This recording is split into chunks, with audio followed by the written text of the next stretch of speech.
Well, let's continue our journey around the world now as that sentiment reflects. This is a story, a global story, not least in those Commonwealth countries. We've heard tonight from New Zealand and Canada. Let's head to Australia now, where Rachel Brunsden can join us. She is a radio presenter in Melbourne.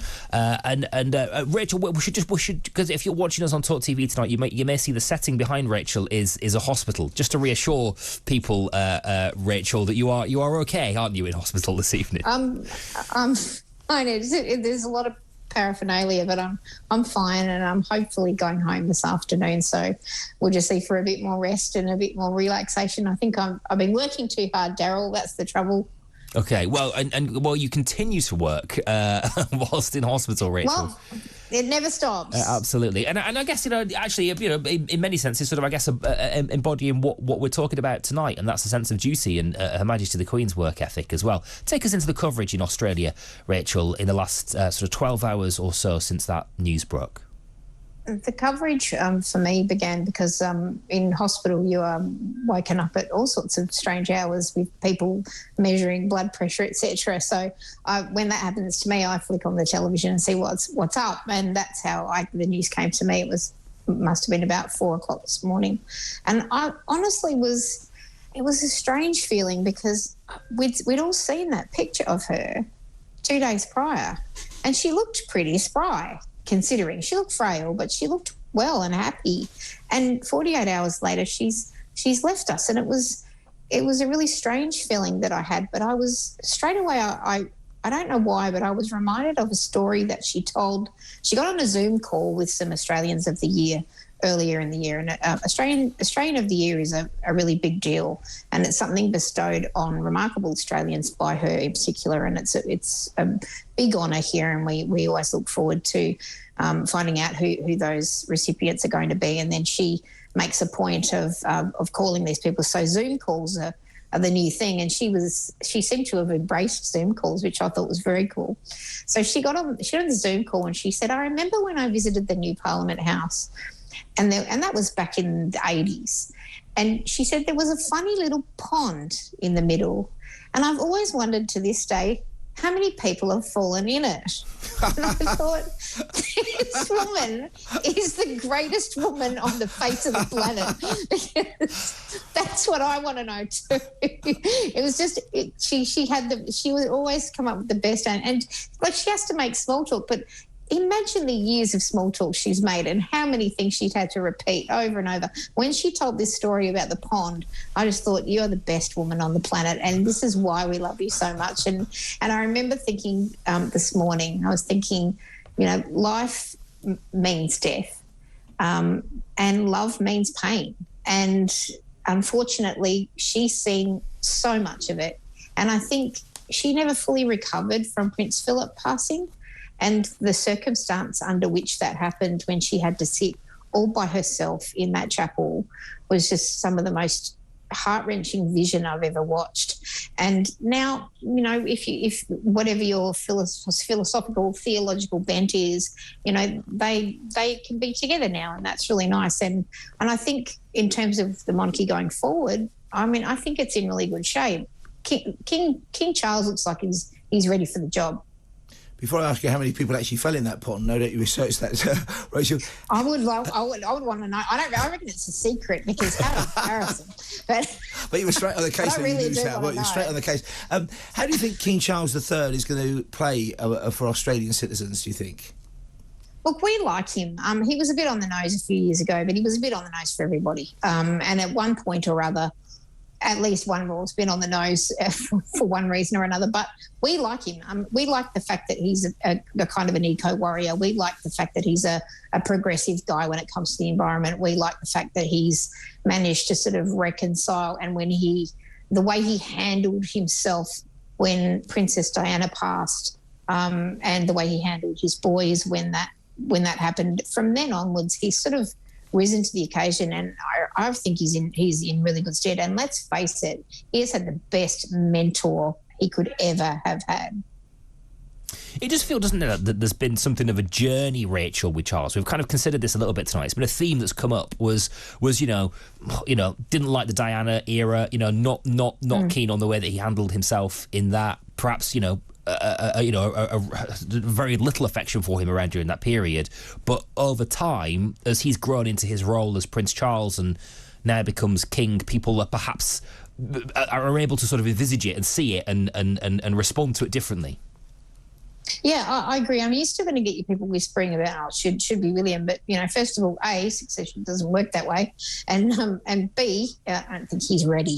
So I think he's in good stead. I think he's been well prepared for this for quite a while. It's not like she was, 70 years old and this is news. This is something that they were getting ready for. And he is more than ready to take on this role. And what an enormous legacy she has left and what an enormous job he has in front of him.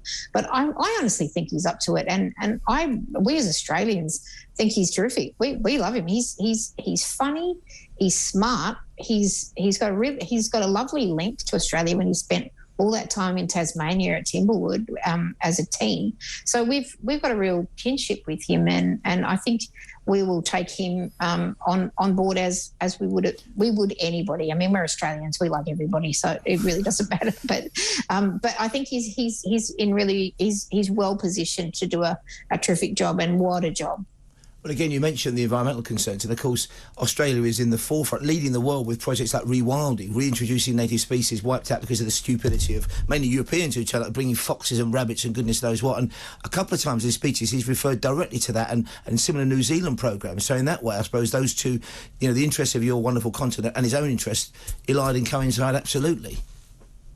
Yeah, that's right. And I mean, he really did, as I say, when he was a teenager and he went to Timblewood all that time in Tasmania and spent all that time in the Tasmanian environment, which is one of the best universities of the environment you could ever plant your feet on. It's hard work, but you learn a lot.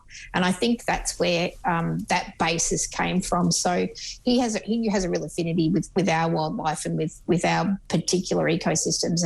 And he took that back with his really cool sustainable farming stuff. And I just think he's the man for the job for this era. I really do. And I think he's going to do a lot of wonderful things, and he's going to have a lot of cooperation from Commonwealth heads of government around the globe when he's trying to push these agendas forward, because he's got a lot of people in his pocket now. We've got a new PM who is all about the environment. Jacinda Ardern, famously lovely New Zealand Prime Minister, she is all about the environment. And it's a growing concern for us, but it's also a growing movement. So we now have got a king who is on the front foot and fully understands exactly what all this means. He's not just a can rattler, if you like, and raises money for things. This is a man who reads books and understands what soil is. So, we appreciate somebody who can definitely understand the technical side of what we're talking about, and not just say, oh, please put a penny in this can to save the Australian environment. It's not like that at all. We want to help you sustain your own environment. We want to help you grow your own vegetables. We want to help you do this. And so that's what I like about him. The cut of his jib is very impressive to us. Wouldn't it be great if you could go back to Tasmania after all those years when you reintroduce the Tasmanian tiger, which I know scientists will work? That'd be fantastic, wouldn't it? Yeah, and that's something that's apparently well in the works and not at all out of the realms of possibility. I mean, I sort of get a little Jurassic Parky when they start doing stuff like this, but that's because I spend a good deal of time in a land of fantasy, and I probably shouldn't.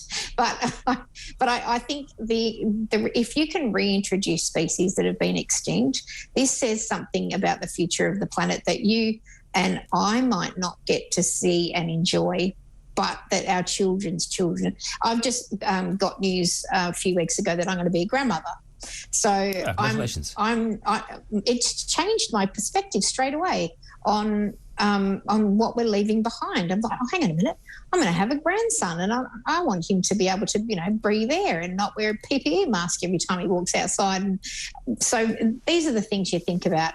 And if they can reintroduce species, and especially with Australia being Australia and the climate that we enjoy and also don't enjoy, when we get ravaged by fire and 90% of our koala population gets wiped out, for science to be able to reintroduce species that get wiped out by natural disaster is really big deal. So I'm all for the Jurassic to Tasmanian tiger thing. Just not go too nuts. Excellent. Listen, we've made a point tonight, Rachel, that in our journey around the Commonwealth, that we will focus on the legacy of Her Majesty the Queen, and and a little around the sort of immediate future for King Charles. I think it would be amiss of us not to mention the fact that a conversation that you and I have had, Rachel, in the last couple of weeks and months has been around a growing sense of unease, shall we say, with the relationship with the monarchy in Australia, perhaps a growing Republican movement, not least because of an election recently in Australia of a government that have been vocally in favour of detaching from the royal family, from the monarchy, the institution of the monarchy. We don't need to dwell on it too much tonight. There'll be plenty of time for this in time to come. But just a brief word on it, because you do get the sense, don't you, that there was perhaps this moment, and once the dust begins to settle and the tributes begin to have been paid, that the Republican movement used this opportunity perhaps to reignite that conversation. Yeah, I mean, I remember it was the very, very first time, and what a pleasurable day it was, the first day I met you. It was we had a conversation about the election which just occurred, and there was a minister that had been appointed for the Republic, and I said it will not happen while she's still living.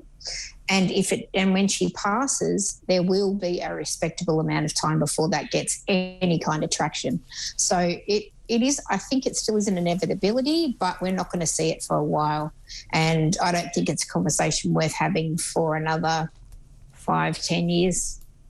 Good stuff. Rachel, really nice to talk to you tonight. Thank you for giving us a sense of how this important story, this massive moment in history is playing out in that Commonwealth country of Australia. Rachel Brunsden. And get well soon, Rachel. Get some rest and get yourself out of hospital. God bless you. And watch out for those Tasmanian tigers. There you go. Yes, I should be back in hospital. Thank you, Rachel. Really, really appreciate it.